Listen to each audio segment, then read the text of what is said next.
remédio que o seu médico prescreveu para o período de crise não está sendo efetivo para controlar a sua crise? Assista esse vídeo que eu vou te explicar.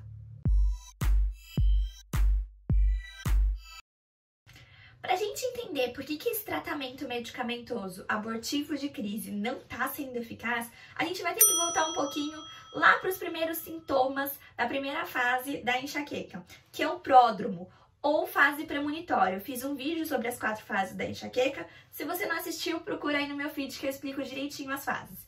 Então, lá no pródromo, como você já sabe, a gente tem alguns sintomas que mostram que a gente está no início de uma crise. Os principais sintomas são bocejo excessivo, aumento da vontade de comer chocolate, um cansaço e uma irritabilidade diferente, constipação, aumento da sede e aumento da frequência urinária. Mas o que a gente vai ter que olhar nesse momento? O nosso olhar vai agora para a constipação. O que a constipação tem a ver com os remédios que você toma? Tudo. Por quê? Quando a gente começa a entrar nesse processo de crise de enxaqueca, ocorrem diversas alterações em diversos sintomas em diversos sistemas do nosso corpo, principalmente nessa parte gastrointestinal. O que acontece lá? Acontece o que a gente chama de estase gastrointestinal.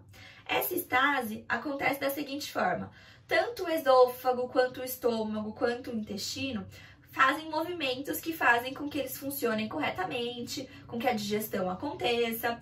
E durante a estase, esses movimentos param de acontecer ou acontecem de uma forma muito reduzida. É por isso que durante as crises de enxaqueca, a gente pode ter os enjoos e os vômitos. Eles também são causados por essa estase intestinal.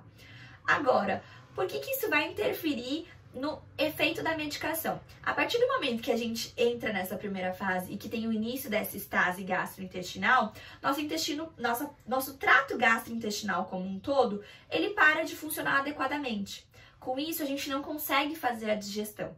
E o que é a digestão? A digestão é a absorção dos nutrientes, vitaminas, sais e até dos compostos dos remédios que a gente ingere. A partir do momento que a gente entra em estase gastrointestinal, tudo que a gente ingere pela boca, isso vale para alimentos e também para medicações, não é absorvido. Essa estase, ela só vai parar, ela vai voltar ao normal só lá no final da fase da cefaleia, que é a dor de cabeça. E aí é por isso que no pós-dromo, aquele período em que a gente ainda sente a cabeça meio estranha, mas não sente mais dor, a gente pode ter alterações como cólica intestinal, diarreia. Isso é nosso trato gastrointestinal voltando com tudo até a movimentação normal. E aí ele tenta dar conta de tudo aquilo que ficou acumulado. É por isso que, de uma forma geral, quando a gente toma essa medicação abortiva via oral, né, para as crises, a gente não tem um efeito adequado. E aí a gente faz o quê? A gente vai correndo para o pronto-socorro, toma uma medicação na veia e muitas vezes, em alguns minutos, sente uma melhora muito grande. E muitas vezes, essa medicação na veia é a mesma medicação que você estava tentando tomar via oral. Então, é muito importante a gente ter sempre isso em mente, o momento em que a gente vai tomar a medicação. Fiz um vídeo explicando também quando é o momento ideal para você se medicar.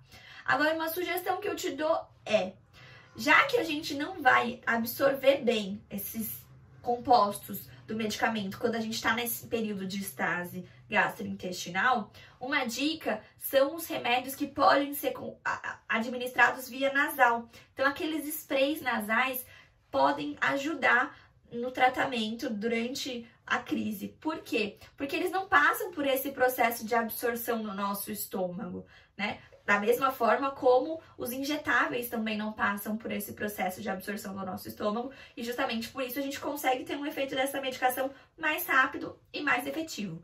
Agora, se você for utilizar esses sprays nasais, tome muito cuidado e preste atenção numa contraindicação, num alerta que eles dão sobre esse uso. O que acontece? É recomendado, no máximo, 4 sprays, 4 doses, num período de 24 horas. Mais do que isso, você não pode realizar.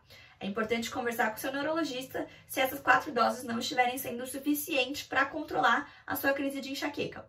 Outra coisa que é muito importante é você observar. Se após a primeira aplicação desse spray nasal você não perceber melhora, você não deve fazer a segunda aplicação desse spray nasal. Fer, mas se Se a minha enxaqueca não começa tão forte, eu tenho que tomar essa medicação logo no começo, essa medicação oral logo no começo, antes de ter a estase gastrointestinal? Não.